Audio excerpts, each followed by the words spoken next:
Daí, tem algumas outras coisas que a gente pode falar sobre injetividade, sobre objetividade. Existem modos equivalentes de determinar essas propriedades usando, de novo, conceitos de álgebra linear. Por exemplo, para funções subjetivas é um pouco mais fácil de trabalhar, as coisas são um pouco mais triviais, tá? E o resultado é o seguinte, que uma transformação linear entre dois espaços vetoriais, ela é sobrejetiva, C e somente C, a imagem dela é o contradomínio inteiro. Isso talvez seja até óbvio para algumas pessoas que estão assistindo.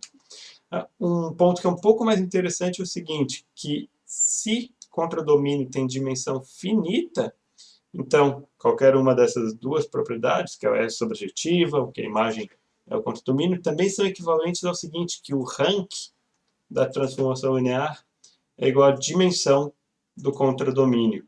E aqui a gente tem que assumir que o contradomínio tem dimensão finita, tá? Dimensão infinita, de novo, sempre tem os detalhes que, nos quais a gente não vai se prender aqui. Então vamos provar esse teorema. Primeiro, a função S é sobrejetiva. O que isso significa? Significa que todo ponto do contradomínio é a imagem de alguém. Como eu já falei, isso é a mesma coisa que dizer que a imagem direta do domínio é o contradomínio. Agora, o que é a imagem o subespaço imagem da transformação S? É exatamente isso, a imagem do domínio inteiro, né? Então, isso aqui é a mesma coisa que isso, porque esses dois conjuntos, S de V e a imagem de S, são iguais. Isso aqui é a definição do subespaço imagem.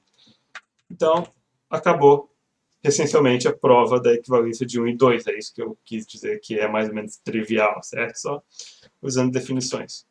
Para o terceiro item, para a equivalência dele com esses dois, tem que usar uns resultados um pouco mais fortes que a gente viu. Realmente usa um pouco de álgebra linear. E qual que é o resultado? Que num espaço de dimensão finita, o único subespaço que tem a mesma dimensão que o espaço inteiro é o espaço inteiro. Certo? Se você tem um espaço vetorial de dimensão finita n, o único subespaço de dimensão n é ele próprio. Tá? E é esse resultado que a gente vai usar para o terceiro item. Se o contradomínio tem dimensão finita, então o único subespaço que tem a mesma dimensão que ele é ele próprio.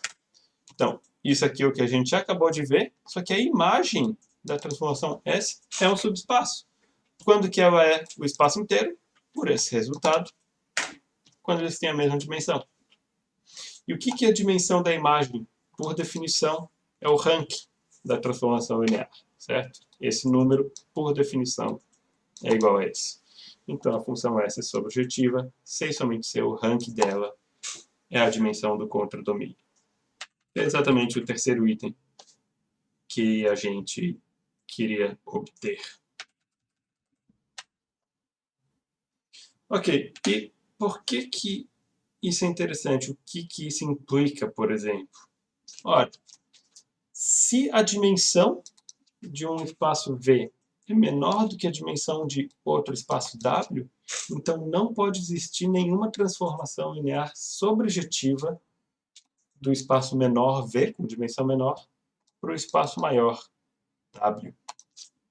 Certo? E como que se prova isso? O jeito mais fácil é pela contrapositiva, é uma afirmação do tipo C, então. Se tal é válido, então a outra expressão é válida. É mais fácil trabalhar com a contrapositiva porque mostrar que não existem coisas satisfazendo certas propriedades é sempre um problema, né? Então, a gente vai mostrar que a negação dessa frase aqui implica na negação dessa frase. Qual que é a negação dessa frase? O que era a nossa tese inicial é que existe uma transformação linear sobrejetiva. A gente assume a negação da tese. Então, quer arranjar alguma relação entre a dimensão de V e a dimensão de W? O que a gente pode fazer é usar o teorema do núcleo da imagem, certo? Que nos dá uma relação entre dimensão de domínio e dimensão da imagem. O teorema do núcleo da imagem diz que a dimensão do domínio, no caso da transformação S, aqui, é igual à soma da dimensão da imagem com a dimensão do kernel. Aqui deveria ser kernel de S, um errinho de digitação, como sempre, eu tenho que arrumar.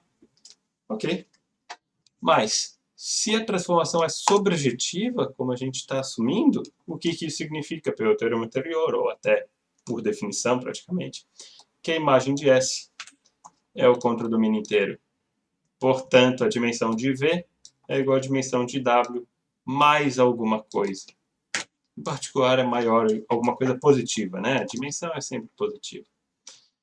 Então, em particular, a dimensão de V é maior ou igual à dimensão de W. Caso exista uma transformação linear sobrejetiva, então a dimensão do domínio tem que ser maior ou igual à dimensão do contradomínio, tá? Isso é exatamente a contrapositiva do enunciado do teorema. Portanto, isso provou o teorema. E só por fim, a última propriedade de transformações lineares sobrejetivas com a qual a gente vai se importar é como elas preservam certos conjuntos interessantes, por exemplo, conjuntos geradores. Se T é uma transformação linear sobrejetiva e G é um conjunto gerador, então a imagem direta desse conjunto gerador é gerador para o contradomínio. Então, transformações sobrejetivas preservam conjuntos geradores por imagens diretas. E a prova disso, de novo, usa alguns teoreminhas que a gente já viu nas aulas passadas. Se T é sobrejetiva e G é gerador, a gente tem que mostrar que o span da imagem direta é igual ao contradomínio. Como que se faz isso? Tem que determinar quem que é o span da imagem direta, mas olha só, eu tenho span de imagem direta. A gente já viu que spans e transformações lineares comutam, como eu gosto de dizer, né? O span da imagem é a imagem do span.